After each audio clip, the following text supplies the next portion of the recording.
So this subject is so immense. It's not a small subject, it's really immense. It's talking about everything. Everything.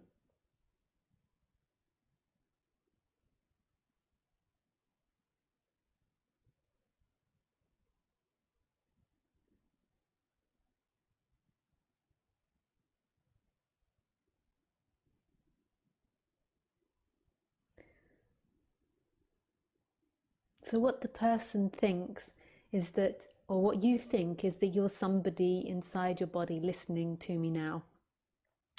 And maybe you're like, yeah, I've heard this 100 times before. Yeah, there is nobody. But still you feel like you're somebody that's watching me and experiencing me. Whereas in actuality, there is nobody. There is only this moment, right here, right now. There isn't actually somebody that came from the past, came into this moment, has all these experiences, did all these things. There is only what's happening. And that's so opposite to the way the mind thinks, because the mind and the storyteller of who you are is constantly repeating where you've been, what you've done, what you're going to do.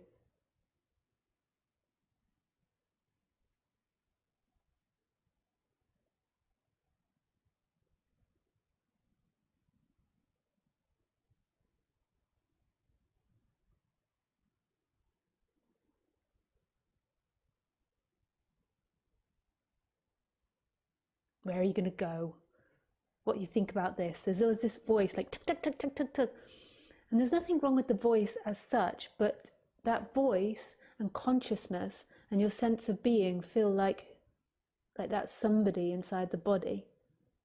And that somebody is controlling the body. That somebody moves the hands and moves the heads and make the looking happen. Whereas actually life is simply happening. So everything you've ever done, everything that you're going to do has never been your will. It's been life's will. It's been a dream that you've had a will and that you've been controlling it. So even scientists say that choice is made, and then it can take up to 6 seconds for our conscious mind to actually claim the choice and to say, I'm choosing. But the choice was made 6 seconds prior to that. And why is this important to see this?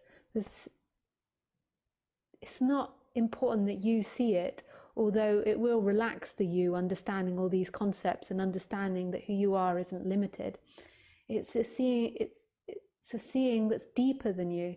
It's a remembering of something that's always been there, that's been so veiled and covered by this identification with a person, that life is simply happening, and it's not good or bad or right or wrong or light or dark or this way or that way.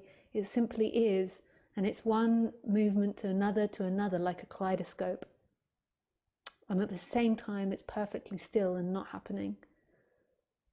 And that doesn't mean anything for you in your dream. So that doesn't mean anything to the person. It is absolute freedom, but it doesn't mean anything to the person. It doesn't make that person's life better. It doesn't fix like homelessness or being fired from your job or having a tumultuous relationship. I can't remember how to say that word.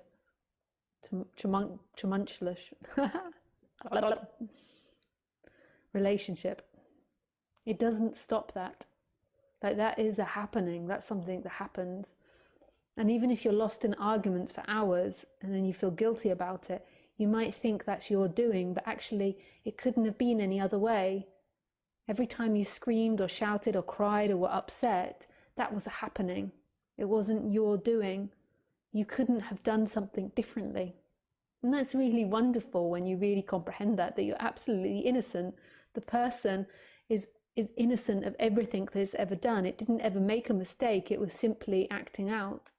But that also means that there is no baddie. That all your dreams about those bad people out there that have hurt you, bad people, bad people, bad people, especially you're really bad, aren't really bad. It's all a thought system happening in your mind.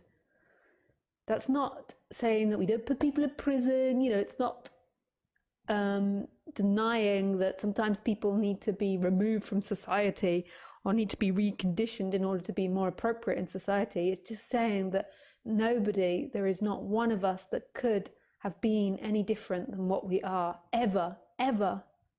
And it's all an act of love. It's like this infinite line of movement happening right back to the Big Bang. And everything that ever happened has led to this speaking now, to you sitting there now. And then the person's like, it's me, I'm sitting here, I chose to sit here.